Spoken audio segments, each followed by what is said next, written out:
Hey everyone, and welcome to Just Parlays. I'm Jim Williams, and over to my left, Mr. Chris King. Chris, how are you, buddy? Not too bad, Fun Jim. time. Yourself?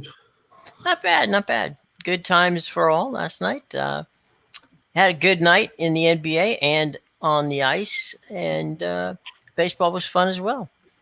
And don't forget the Tampa Bay Bandits did cover the line last night. Yeah, they did 17-3. I did actually watch the first half of that game just to get. I just wanted to see. I hadn't really watched more than a couple of minutes of USFL football, so I just wanted to see what it was like. And to be honest, it was fun. The weird thing for Pittsburgh is they only activated 3 receivers, so they were going to have 37 offensive linemen on the field and still couldn't run the ball. Yep. And their first 7 runs, I think they totaled 6 yards or something like that. I will say I forget who the color analyst was on last night's show, but hey Sly, how you doing, buddy? He said that that the Bandits had spent so much time in the backfield of Pittsburgh that they could charge rent, which I thought was a pretty good line. So there's that going on.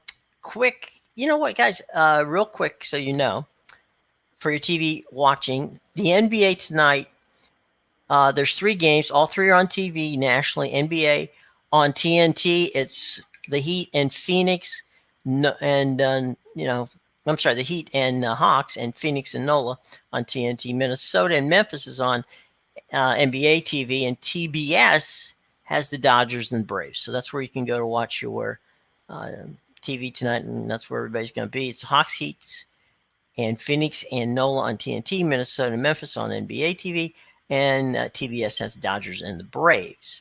So Chris just left. He'll be back.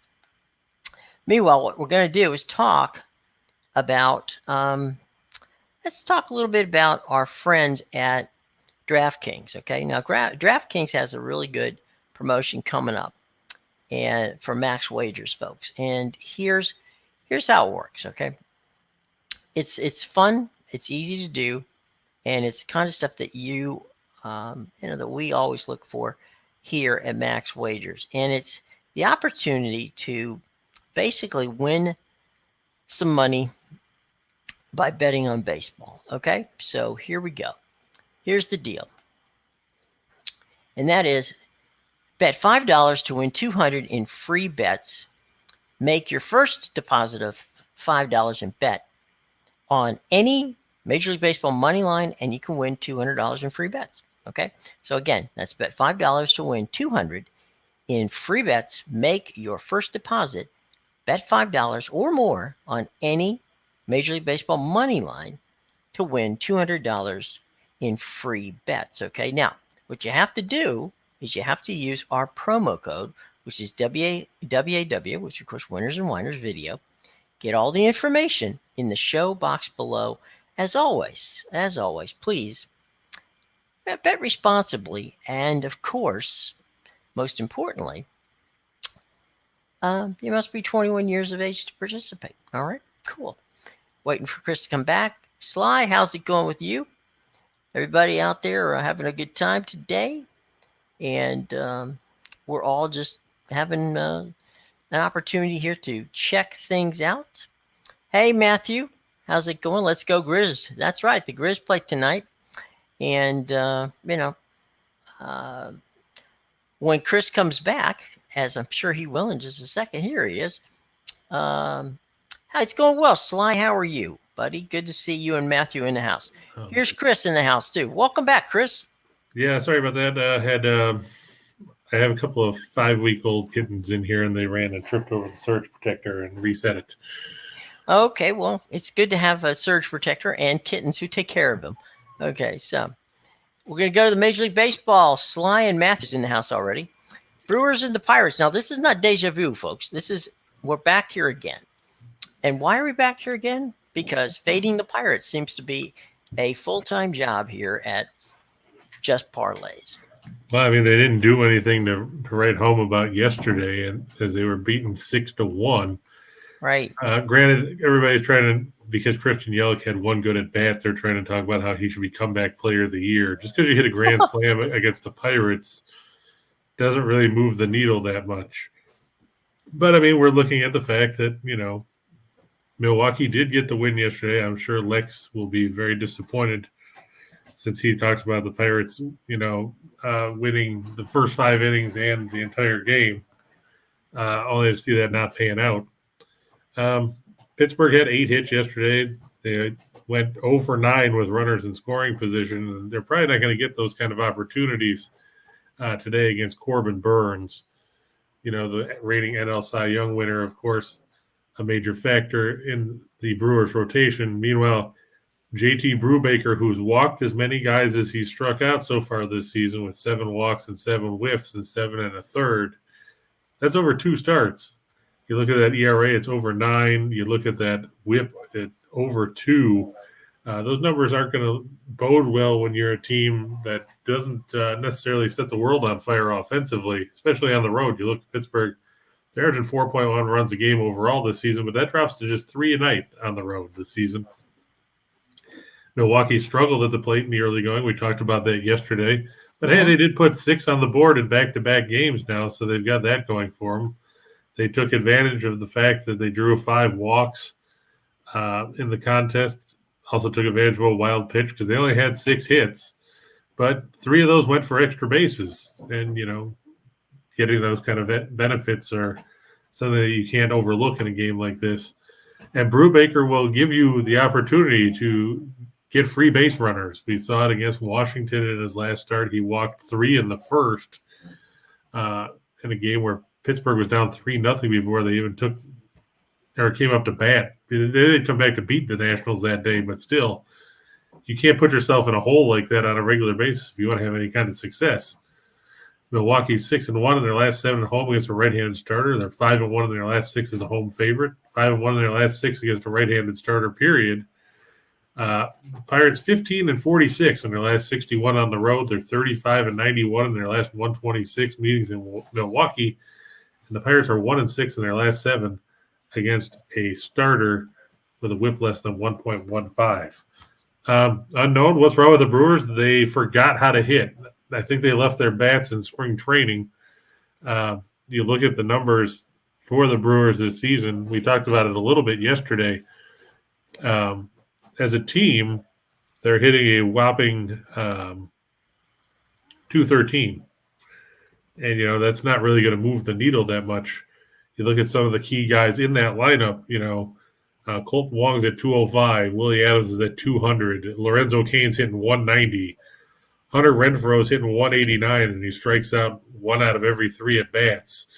Yelich, he had 2 hits yesterday. They got him all the way up to 242. That grand slam, he drove in more runs yesterday than he had all season long coming in because he only had 2 runs batted in coming into the contest. You've got McCutchen. He's hitting 262, but he's not necessarily starting all the time, or they're shuffling him around as a DH and things like that. But a lot of these guys, they're not hitting, and that's going to be an issue. Now, of course, as the weather gets better, maybe that'll turn around. But the Brewers can't sit around and rely just on pitching in the early going if they want to hang or build a lead in the NL Central, because their pitching hasn't been all that great yet either. You look at Woodruff has struggled. Peralta has struggled in the rotation. Burns and Lauer and Hauser have pitched well, but, you haven't really gotten to Josh Hader that much. He's only pitched in 4 games so far this year. Devin Williams has been roughed up a bit. He's had control issues, walking 6 in 3 innings of work, plus giving up 5 hits. Will the Brewers figure it out? I'm sure they will, but when you're 13th in the National League in runs scored, and we're now coming in on almost 2 weeks into the season, that's got to be cause for concern for Craig Counsell and company. Wouldn't you say, Jim? Yeah, I think that when you were talking about yesterday, we were talking about Christian Yelich was just hitting a little above 200. Right. So yeah, he had a great game yesterday. So what? He got up to 240. Yeah, 242. So there's still a long way to go before the Brewers. And the Brewers have been scoring runs. I mean, it's not like they're abusing the baseball. I mean, they're playing small ball, which is not overwhelmingly the normal Brewers way. I mean, they usually can bang the ball out of the park, but I think, like you said, they came out of spring training, a bit anemic, and they haven't really got back to it yet. So just because they had one good day against the Pirates, I wouldn't exactly, hang the season on that one.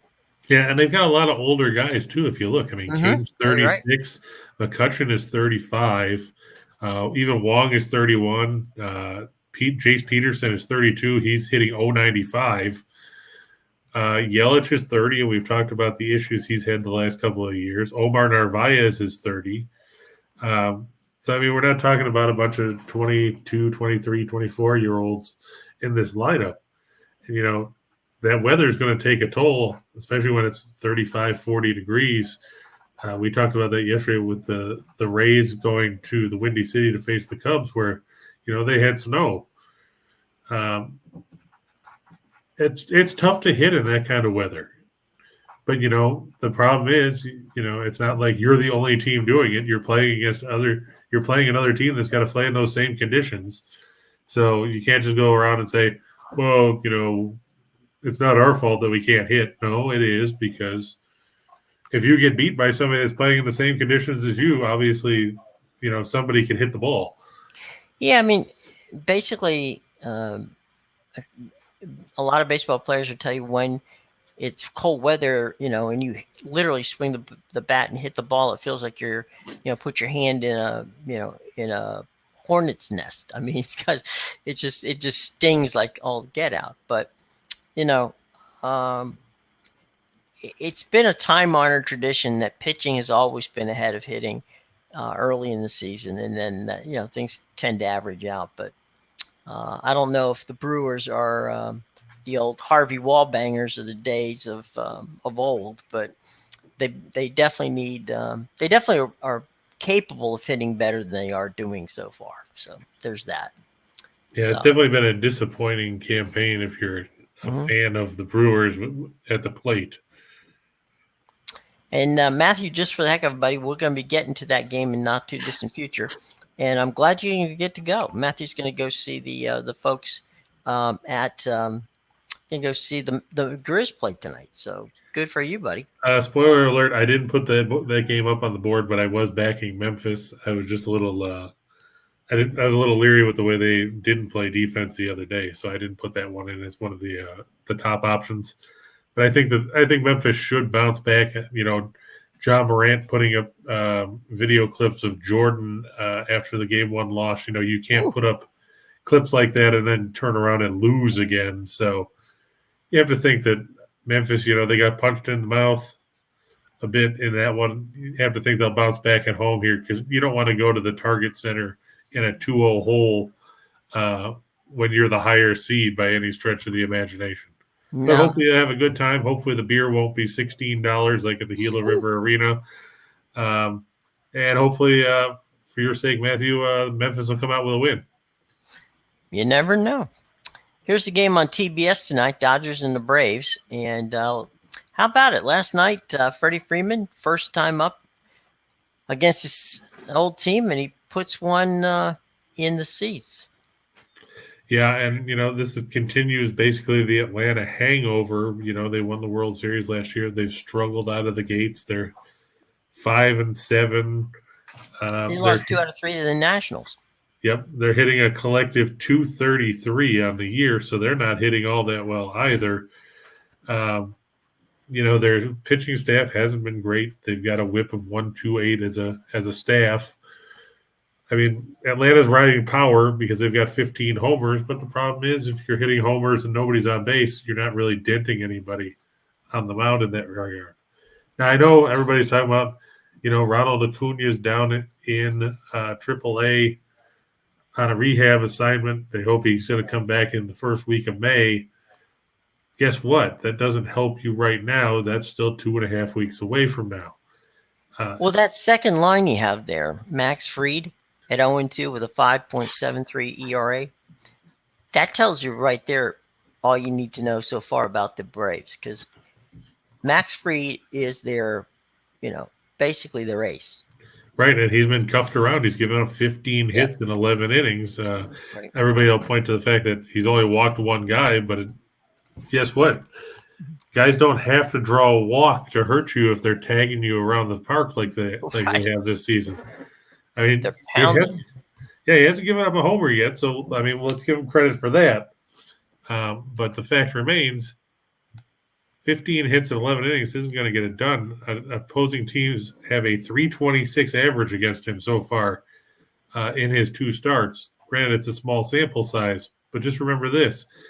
In his small sample size before, when he was coming up in 2018, when he pitched 33 and 2/3 innings, opposing hitters had a 224 mark against him. In the COVID-shortened 2020 season, in 56 innings, opposing hitters batted 211. And last year, when he threw 165 and 2/3 innings during the regular season, opposing hitters batted 227. So you're talking so far, it's a 100-point higher clip than what we saw last year. Now, sure, he's going to bounce back and get that into things, but his line drive percentage is up to 28.9%, and his ground ball percentage has dropped from 51 to 44.7. That means these guys are making some good contact against him, and that's going to be troublesome as the year goes on, especially if he can't right that ship. On the flip side, you're facing Walker Buehler. We know what Buehler can do on the mound. We saw it last year. We've seen it the way things have gone here. Buehler's 1-0. He's walked 5, struck out 9 over 10 and 2/3. But the Dodgers, they've won 5 in a row at home. They're averaging 6.6 runs a game there.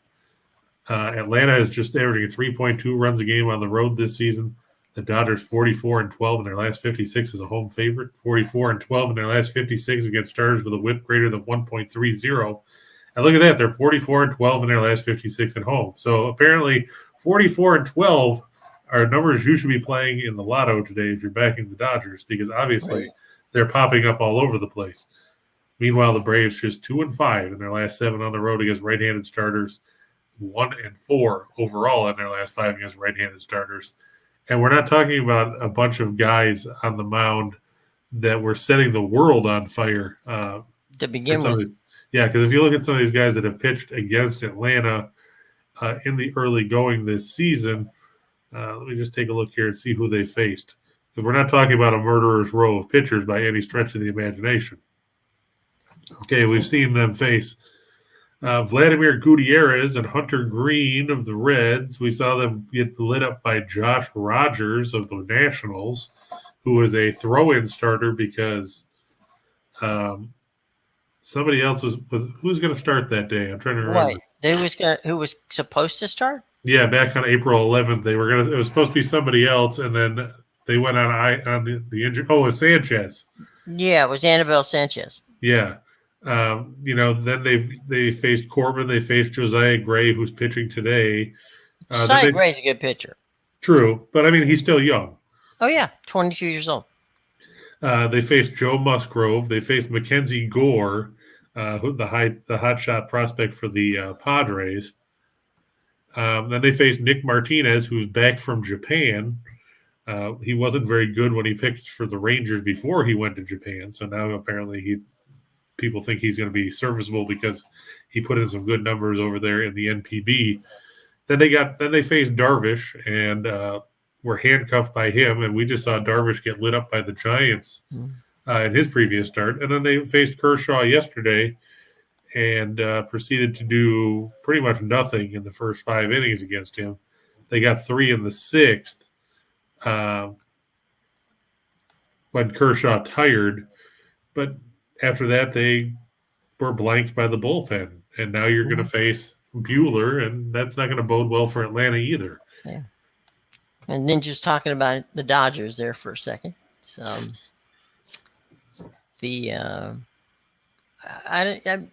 I mean, part of it, like you say, is Yeah, you're right. The line did switch. I forgot to update that this morning. When I put it up last night, they still had it at minus 230.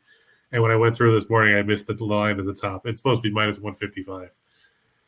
okay. Well, In fact, I've got it on my screen. It's 155, and the money line is plus 140, or the run line, I should say.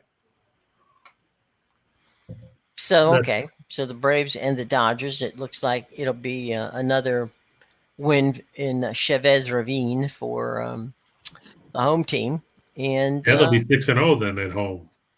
yeah, Good and start to the year for them. yeah, they actually scored some runs before the 8th inning last night. Yeah, So, they had what we said. They scored 18 in the 8th going into yesterday and 16 in the 4th, and they put up 5 in the 4th. There you go. Those are the two numbers you got to remember.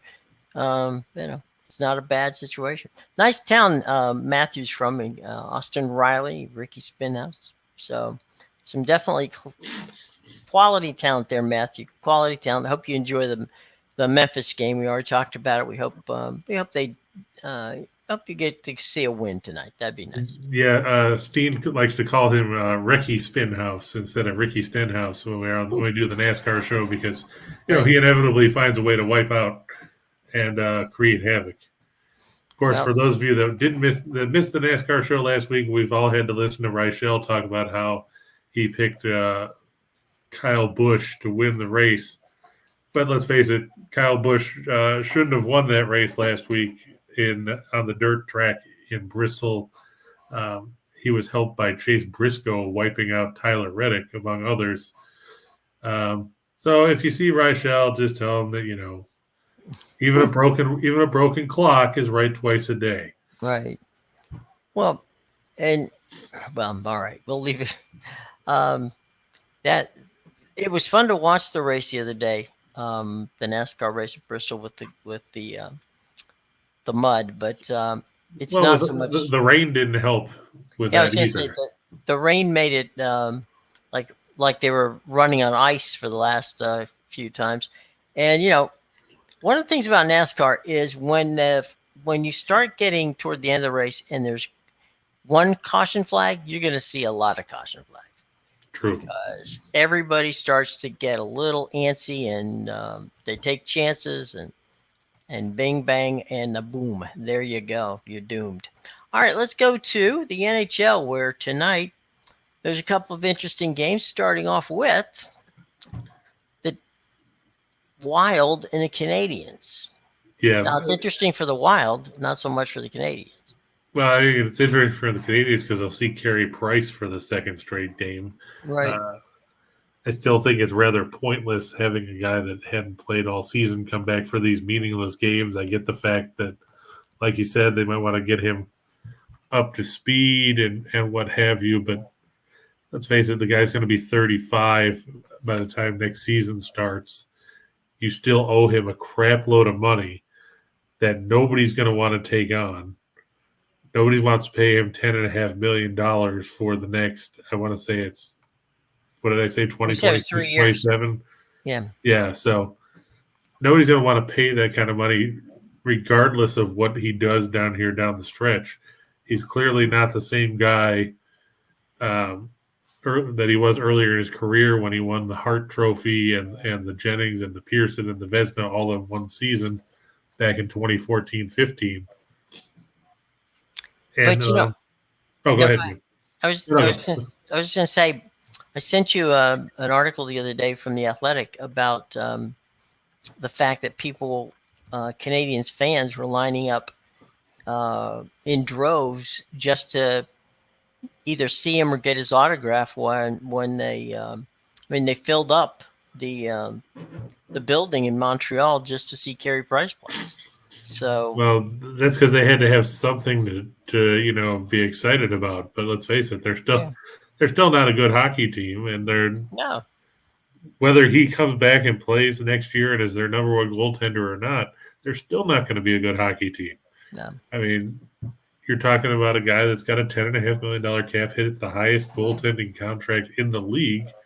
Mm-hmm. You're going to pay him that until he's 38. Right. And he's not Marc-Andre Fleury at this point.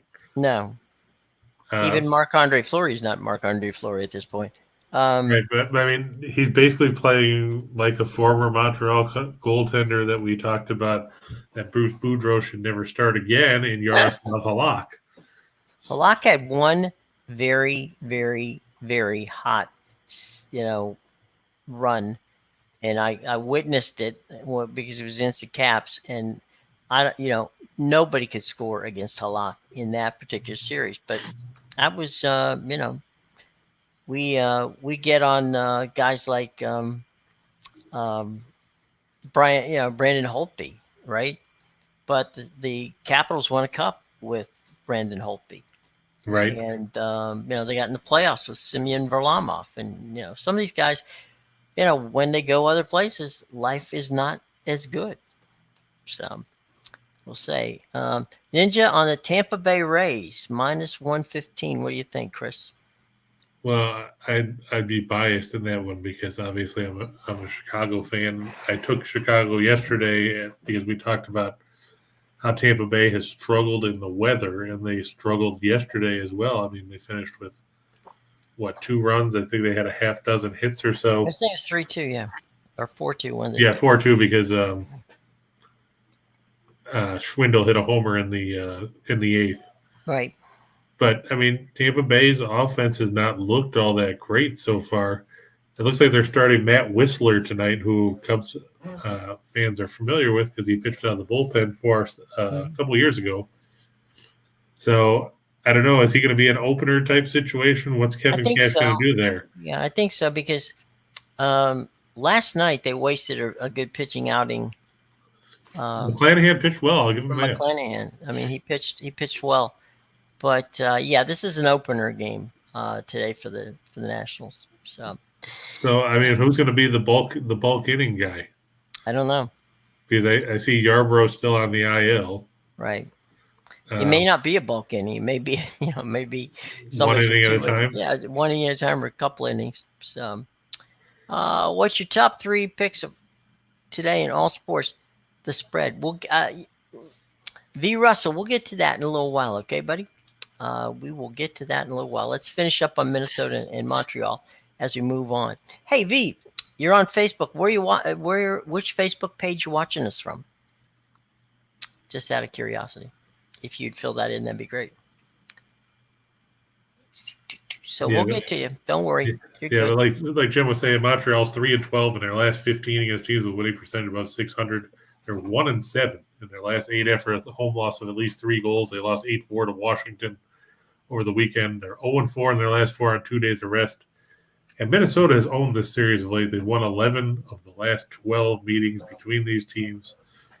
The Wild still with something to fight for down the stretch because they're trying to battle with St. Louis for home ice advantage in the first round of the playoffs in the Central Division. The Blues have 102 points. The Wild have 101. They've got 1 game in hand. They won't use it up tonight because both teams will be in action tonight. The Blues host, I believe it's Boston. Yeah. Yeah, so they host the Bruins. So a lot at stake for Minnesota. They can't overlook picking up 2 points against a deadbeat team like Montreal that's been out of the playoff race since before Thanksgiving. And the way Minnesota's played against Montreal in recent years, you have to give them the upper hand here, even with Cam Talbot in net over the aforementioned Marc-Andre Fleury.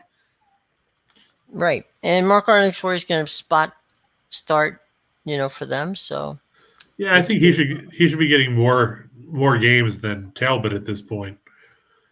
I mean, it seems like Kakinen was getting more starts than Fleury has before they traded him to San Jose. Right. So, I think the key here is just for them. I mean, as you say, there's urgency for the Wild standpoint because they just can't afford to lose. They have to get they got to get moving into playoff mode. And right now, they're not there yet. And you talk about a critical loss when you're talking about stuff they have in the AHL yesterday. Look no further than the Vegas Golden Knights, who choked away a prime opportunity to put some distance between themselves and other teams.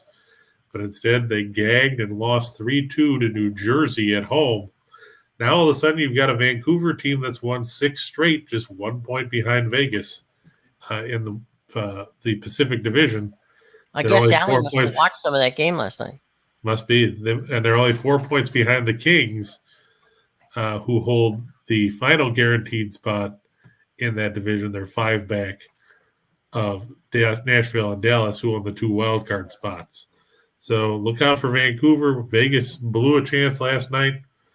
You have to wonder, and this is an interesting stat that I saw run today. If you look at things, Jack Eichel, who was the number 1 overall pick in 2015, has been at a grand total of 0 playoff games in his career. Meanwhile, you look at a bunch of guys that were drafted way later in that, like Anthony Bouvier of the Islanders has played in like 48 playoff games, and all these other guys. But, Eichel was supposed to be the savior. He wasn't in Buffalo. I know everybody was excited when Vegas picked him up, but, he's been less than stellar, I would say, in Vegas. That's fair. It's fair. And at this point, they might not make the playoffs again. Anything's possible. Speaking of playoffs, there's one team that's definitely going to be there. The Panthers. Yes, unfortunately for all of us. Yeah. And they are taking on an Islanders team that isn't going to be in the playoffs. So, Barry Trotz. Yeah, Trotz and the Islanders were eliminated after losing Sunday's game to the Leafs at Scotiabank Arena. Now they get to come home and face Florida. On the plus side, at least this game's not in Sunrise because we know how dangerous the Panthers are on home ice. In this case, they have to go to the UBS Arena where nobody seems to score. It seems like it's a black hole offensively. If you look at the numbers this season in home games for the Islanders, the average total 5.19 goals a game. The Islanders average 2.86. They give up 2.33 at home. The Panthers, they average 4.19 on the season, which leads the league. On the road, they drop down to 3.65. So they're a little bit stifled offensively at home or on the road. I'm not sure why there's such a wide disparity because at home they average 4.71 goals a game, which is why Florida's banking on that home ice advantage for as long as they can keep it in the Eastern Conference playoffs at least. Obviously, they'll have their hands full should they end up with Colorado or something if they make it to the Stanley Cup Finals. But you're looking at Sergei Bobrovsky, 36-6-3 at 266 goals against, a 912 save percentage, and 3 shutouts between the pipes for the Panthers. Ilya Sorokin, 25-16-7 with a 231 goals against, a 927 save percentage, and 7 shutouts. You have to wonder what Sorokin's record would look like if he played on a team that could actually score. Because you look, he's got 23 losses despite a goals against that's substantially better than Bobrovsky. A save percentage is better than Bobrovsky. And he's got more shutouts than pretty much anyone in the league not named Jacob Markstrom. So, I mean, think about that if he was playing on a team that could score. He'd probably be in consideration for the Vezina like Shesterkin is, or Darcy Kemper, or, even Bob with his middle-of-the-road numbers. The Islanders just 25th in goals for at 2.75. They're 6th in goals against at 2.72. Florida 43-9 in their last 52 against teams with a losing record. They're 9-2 in their last 11 against the Metropolitan Division. They're 17-5 in their last 22 on the road. New York just 4-13 in their last 17 against teams with a winning percentage above 600. 6-22 in their last 28 as an underdog, and 2-10 in their last 12 as a home underdog. Which ain't nothing to write home about. No, it's not. That's probably the main reason why the Islanders will be home for the golf course this year instead of going to the postseason. Well, funny thing about the Islanders, we were talking about, how defense and Barry Trotz is important. Offense is very important too, because if you don't score, you can't win. But I've heard ironically, that. Trot, yeah, I'm not the best color man in the business for nothing. To coin a phrase, to steal a phrase from you, That broadcasting school really paid off. that's right. Getting their money's worth. Trot's in a totally non sequitur.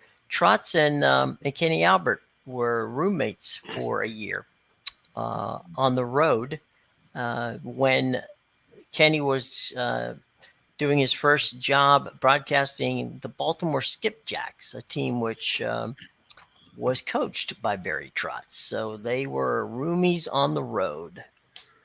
Good old Baltimore Skipjacks. There you go. Quick question from Michael. Big spread on Tampa Bay and Toronto tonight. Yeah, that's true. I mean, Tampa Bay is going off at last I saw, and this is when I updated the slides earlier, they were going at -5 something, 530. Yeah, 530. I know because I put it in the 4 for the show just because I wasn't going to just put it up as a 2. But yeah, and Toronto, but you got to remember, Philadelphia is a horrible team. Toronto going off at -470 now, so it's gone up. Apparently, no one has faith in the Flyers, but when you get swept in the season series by the Sabres, what do you expect? Martin Jones expected to start between the pipes for the Flyers. He's 10-16-3 with a 351 goals against. And Toronto, they won't have Austin Matthews. He's going to rest again tonight with an undisclosed injury. They want to probably keep him healthy for the playoffs.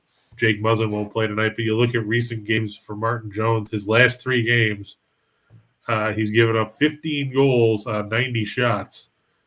You don't need a calculator to find out that's bad goaltending. It's an .833 save percentage. For those of you keeping track at home, he's 3-6 in his last 10, and the game that he didn't get a decision was because he came in relief in that 9-2 shellacking by Washington last week. So he didn't get a decision, but he still gave up 6 goals on 27 shots. You're right, the numbers, there are some ugly numbers out there, but this time of year there inevitably are. If you look at the NHL as a whole, there's 1, 2, 3, 4, 5 of the 10 games have a favorite at over -200 tonight. And some of the ones where you don't are games where teams are playing the second game of a back-to-back, like Calgary-Nashville, or, Florida's basically right on the cusp, so that would actually be 6. Mm-hmm. But then you've got like the Kings and Anaheim or Columbus and the Sharks where, neither team is going anywhere. So not as much of a disparity between bad teams. Yeah, that's the way it goes. Before we move on, speaking of betting, there's some fun stuff going on with our buddies at where else? Of course, Caesars Sportsbook. Caesars Sportsbook is going to give you $1,100 in first bet insurance. Place your first time wager of up to $1,100 and get it back in the form of a free bet if you lose. Okay, so that's a pretty good deal. Again, Caesars Sportsbook, $1,100 first bet insurance. Place your first time wager of up to $1,100 and get it back in the form of a free bet. Now, obviously, you're going to have to do this. That's right. Use a promo code. And our promo code is right there. And it's in the show box below. So by all means, check out our show box below. We greatly would appreciate it. By all means, understand the importance of being 21 years of age, because otherwise you can't participate. And always bet responsibly. Okay, so there you go, boys and girls. Great to know. One other quick thing while we got you here. A couple of the quick things. One, we got a special gift for you, and that is a baseball guide that's over 100 pages. Tells you how to bet baseball, and Chris King can vouch for the abilities of the many writers that contributed to it. It's a really good resource. That's also in the show box below. And if you like Chris King, as we all do, and you want his picks for, in your email box every morning, that's also in the show box below. You have to fill out a little form, and the link to that is in the show box. So all kinds of goodies in the show box below. Be sure to check it out. Meanwhile, we're headed to the hardwood for the association and tonight's NBA playoff action. Right, and we got the Heat Starting and the Hawks. in the Heat. Yeah, down at the FTX Arena, we saw Miami stifle Trae Young and the Hawks in Game 1. Based on what we saw, I don't really see much of a reason that things are going to change in Game 2. You're putting a lot of pressure on Young to try to carry this team offensively. You look at the injury report here. Bogdanovich is probable. Clint Capella is out with a hyperextended knee. And Lou Williams also out with back discomfort. Apparently that means because John Collins is suddenly not on the injury report, so apparently he's going to try to gut it out. He hasn't played in the last month or so with that finger injury and the foot injury. I know he played in Game 1. He was limited there, but now he's cleared completely. But the question is, he's basically playing because Capella's hurt. Now, if I'm the Heat, I would go at Collins and see what he can do, see how mobile he is. I mean, is he going to play more than 21 minutes? It's going to be interesting. Yeah, the Heat pretty much dominated that game from start to finish the other night. Now, I know that on the injury report you see that Adebayo is listed as questionable with a quad contusion. Markieff Morris has a hip flexor. PJ Tucker has a calf strain. If these guys can, sit out a playoff game because of little injuries like that, Pat Riley will find the quickest way to get them out of town. It's bad enough that Adebayo made a big racket about not being named a finalist for Defensive Player of the Year, and his argument was that the Heat don't get as many nationally televised games as the other guys that were on the board. Well, let's look at the other guys on the board. You had Bridges from the Suns. Well, they won the Western Conference. They're going to be on TV. They went to the finals. Marcus Smart plays in Boston. Everybody likes the Celtics. They're going to be on TV. Where his argument kind of ran a little bit out of water was because the third guy was Rudy Gobert of the Jazz. Now, I'm a Utah fan. I've been a Utah fan since back in the day before Adrian Dantley was traded when Karl Malone was still playing at Louisiana Tech and Stockton was still playing at Gonzaga, and everybody liked to talk about Mark Eaton. For all the talk about these teams being on and TV. Hot Rod Hundley was still their voice. Yeah, there you go. And Frank Layden was their coach, not Jerry Sloan. Oof. For all the talk about how these guys get so many national TV games, Miami was featured on national TV 22 times this season. Utah was on 26. That's not a massive differential. Apparently, Adebayo forgot he missed 25 games because he had thumb surgery. He needs to get his head cleared and focused on the Atlanta Hawks, not the fact that he wasn't selected as a finalist for an award that most people don't pay attention to anyway because nobody pays attention to Defensive Player of the Year. As it was, Smart was the first guard since 95, 96, I think, to win it. But you look at it here, I don't have a ton of faith in the Hawks. They put up, 91 points in Game 1. Yeah. And that's because they scored 31 in the fourth quarter when the game was already decided. You're trying to rely – Trae Young was 1 for 12 from the floor. Now, I'm not saying he's going to go 1 for 12 again and score 8 points. Right. But you're talking about a tough team to beat in Miami. We've talked about it before, Jim, about the depth that the Heat have and that Spoelstra knows who to go to at any given time and get the most out of his players. and get wins.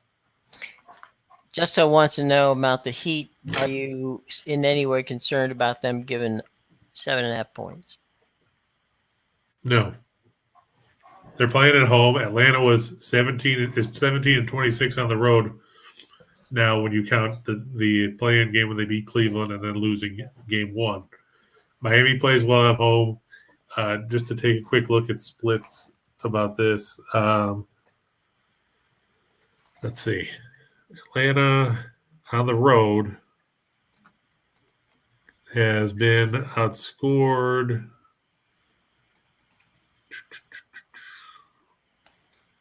Well, you're jumping on that. Let me jump on Michael here for a second. Michael, is Eric Spoelstra one of the most underrated coaches in the NBA? That would be correct, sir. He didn't get much love when they won championships with LeBron James.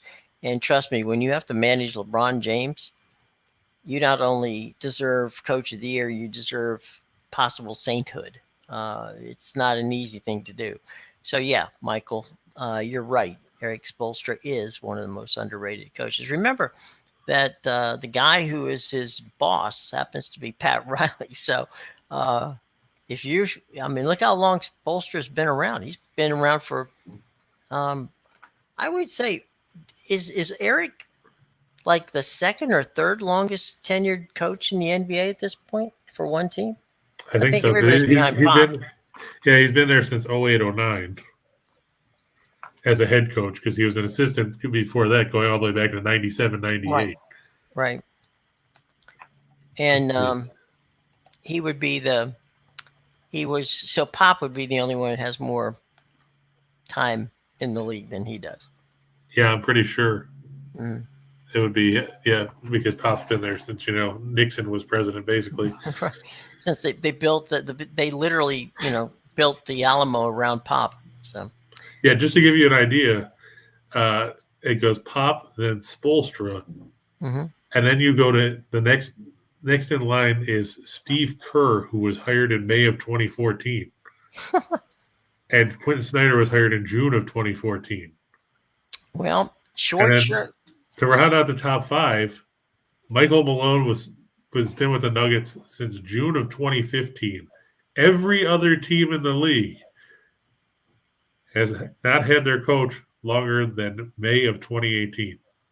There you go. Hey, guys, we're going to get to baseball here in a second. I see that Nathan has a quick question. Abraham has a question, and Ninja has a question. Spoelstra is a definite Hall of Famer, probably. All right, let's go for. He's got the record. He's got the 660 and 453 in the regular season. He's 86 and 58 in the postseason. He's been to the finals 5 times. Got 2 championships. Yep, got 2 rings. Yeah. And like I said, he dealt with LeBron for an eternity. Yeah. So that if nothing else, that would give you gray hair, which he doesn't have. So, all right, let's go for 2 for the money because we got some baseball fans. Oh, you skipped the second playoff game, though. Oh, did I? Sorry. Yeah, we only did Miami. Let's go back to the videotape. Let's go back and get the late game. My bad. I lost count. The Suns and the Pelicans. Yeah, we saw this the other day. Kevin Harlan was on the call for that, our good buddy, the Kansas dirt farmer. Yeah, right. Chris Paul really took over down the stretch of that ball game and, kept the Pelicans at bay. New Orleans cut a 23-point lead to 6. But, then all of a sudden, every time you went down the floor, you watched Chris Paul basically shoot uncontested threes on like 3 or 4 different possessions. And he blew by a guy for a layup, and he basically made New Orleans look like a bunch of pylons in a shooting drill. No injuries to talk about here, so we're going to see the same guys we saw the other day. Valanciunas was good on the glass for the Pelicans, but he missed a lot of easy baskets inside. And, if Paul is clicking like he was the other day, who do you stop? Who do you guard? Because you can't double team him because then you leave Booker open. You can't double team Booker because it leaves somebody else open.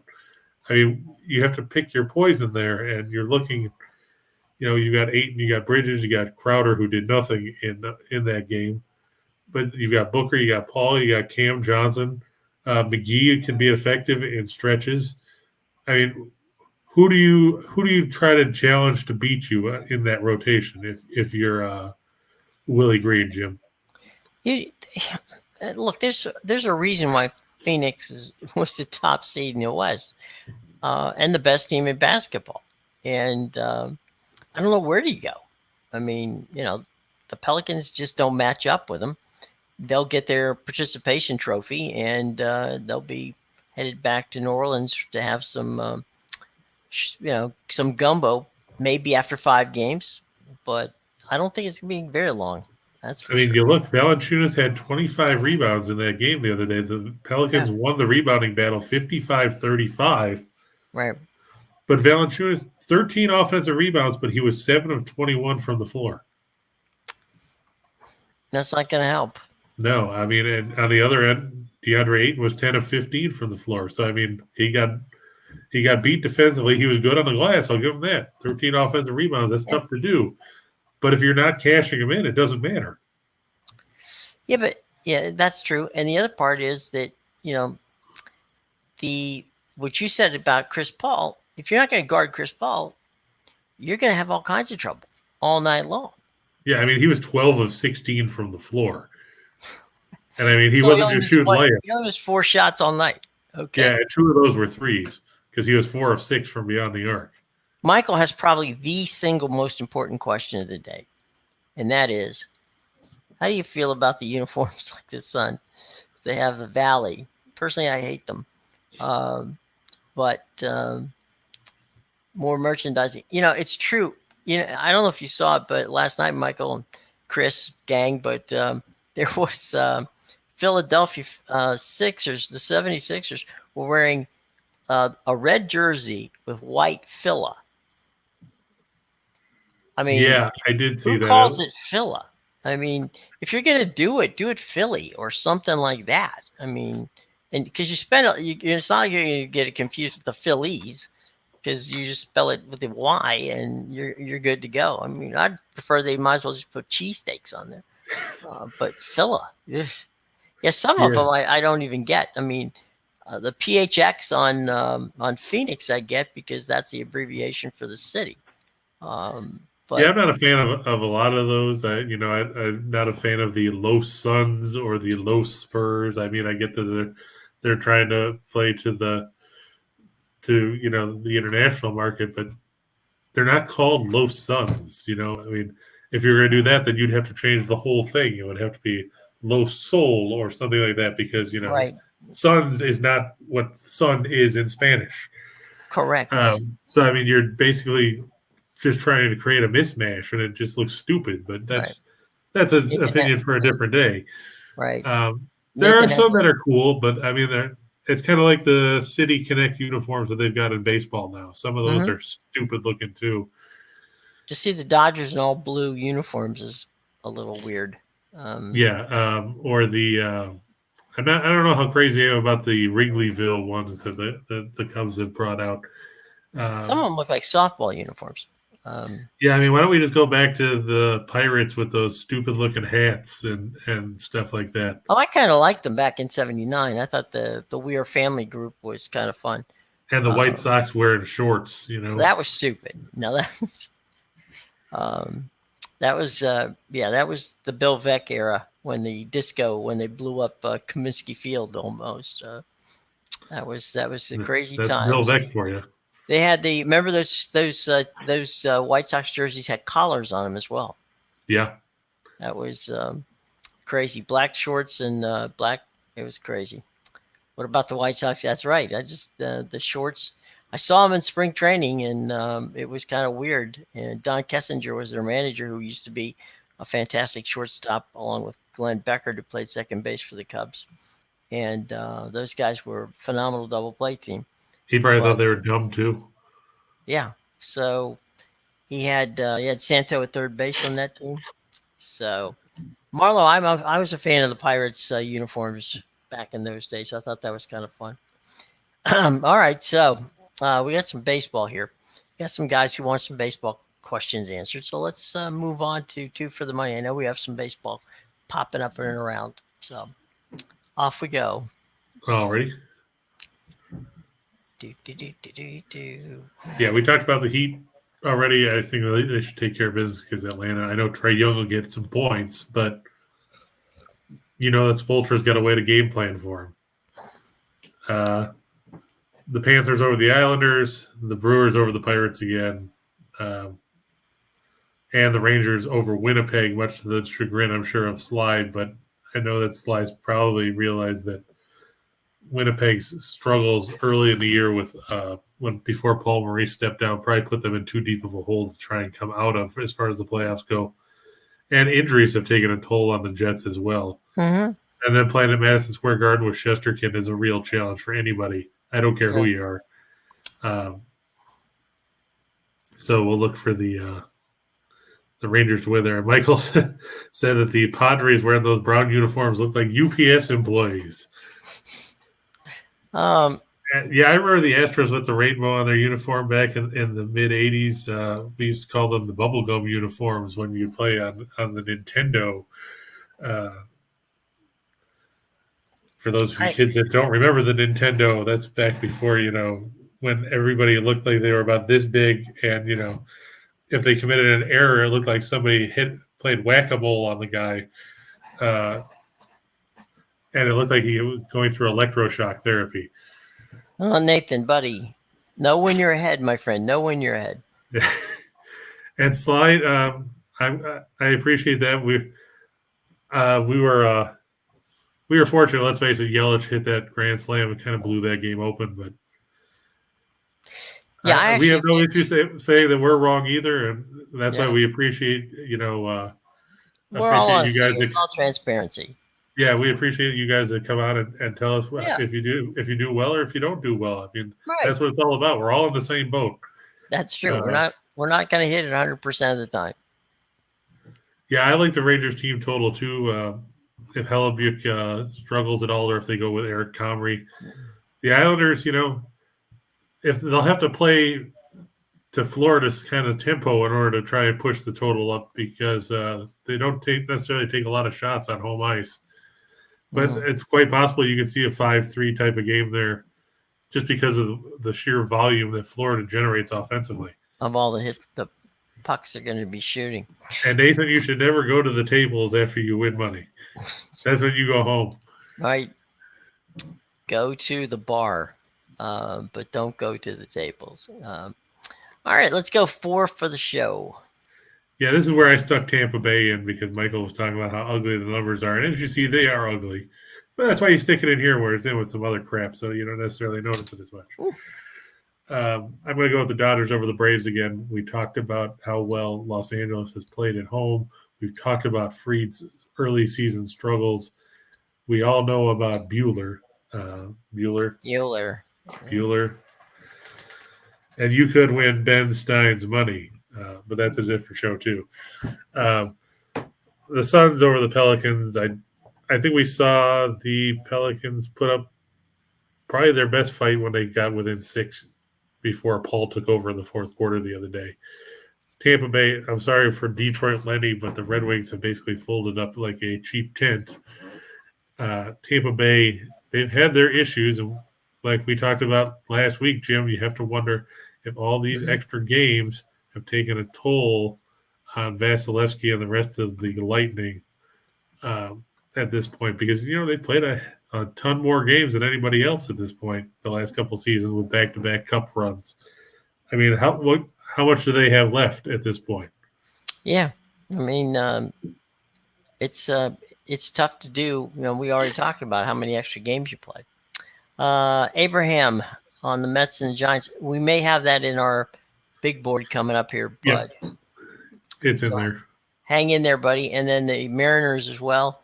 That's another question, and I like the Mariners. I like Robbie Ray's pitching today for Seattle. He should bounce back from a tough start in his last outing. John Gray is supposed to come off the IL and throw for Texas. Remember, he suffered that blister on opening day and then went on the shelf. I imagine he's going to be on a pitch count. I can't imagine that, you're going to throw a guy out there and have him throw 95, 100 pitches coming off the shelf, especially, after having a blister issue. You don't want to give him another one and put him back on there.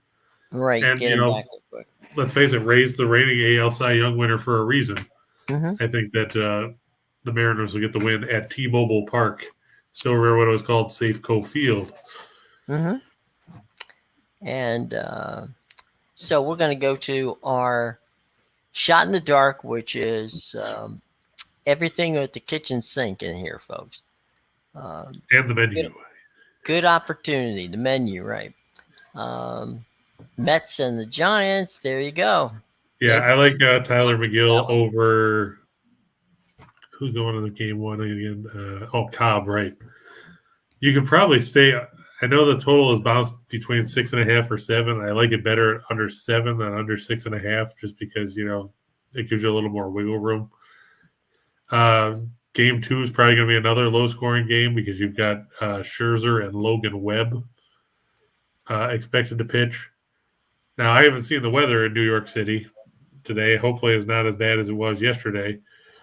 How's the weather up at the DMV, Jim? Obviously good enough that they could play baseball. It was raining this morning, and it was overcast. It's very sunny at the moment, so my guess is they'll be fine. I can check the weather while you go down the list here. All right. I'm going to go with the A's over the Orioles. We saw that yesterday. Oakland won 5-1. And again, if you're tracing the under in games, you might not need to go any further than Oakland and Baltimore. We talked about that yesterday. The Orioles this season now have improved, if you want to call it that.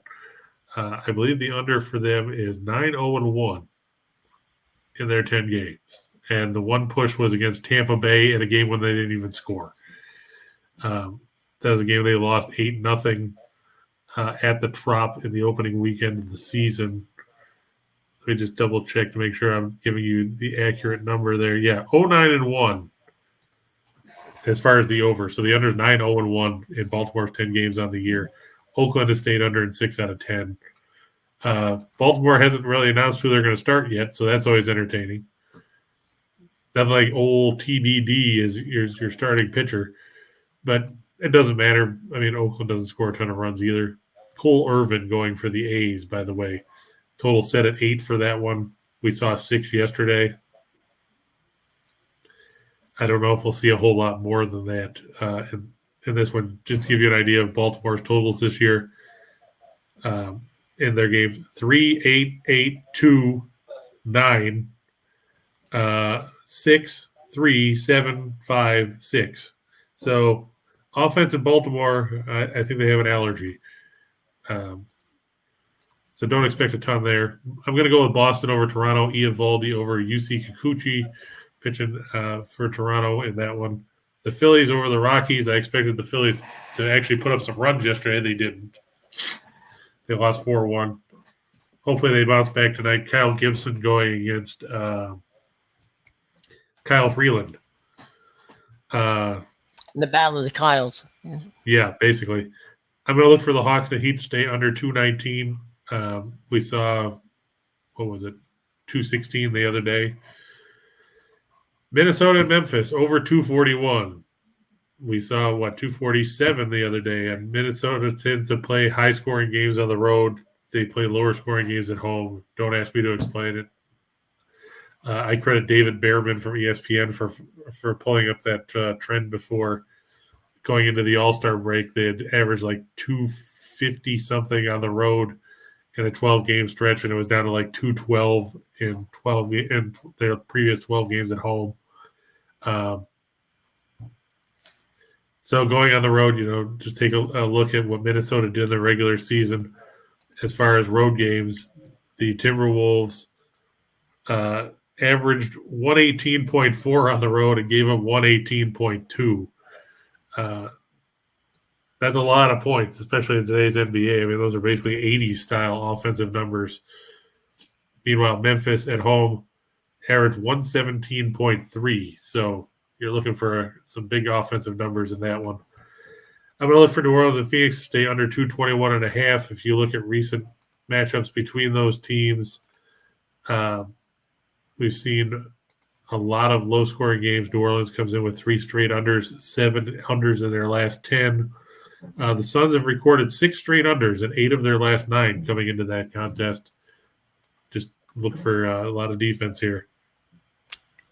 I was just going to say, I was looking at the weather, and the weather in New York is 50 degrees.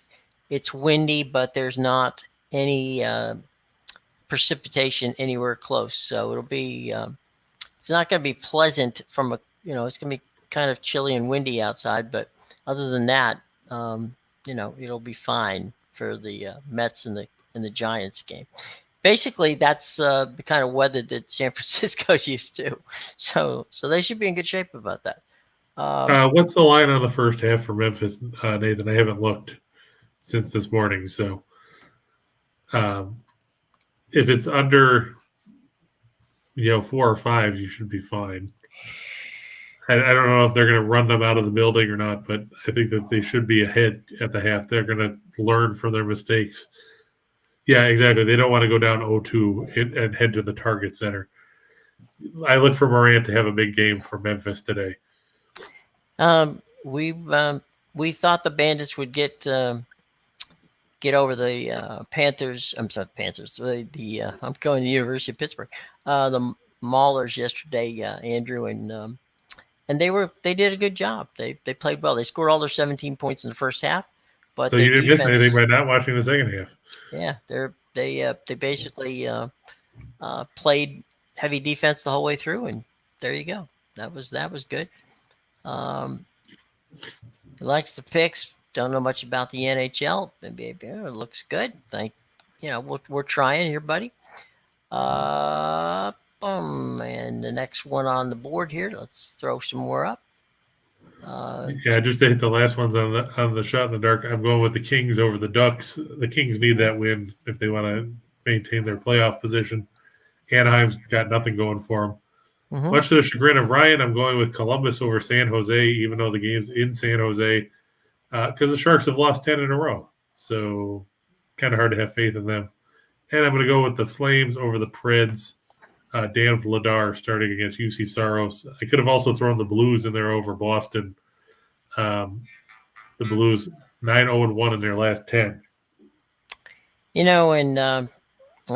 Washington Nationals pitchers, I believe he's a fade till he gets DFA. Okay.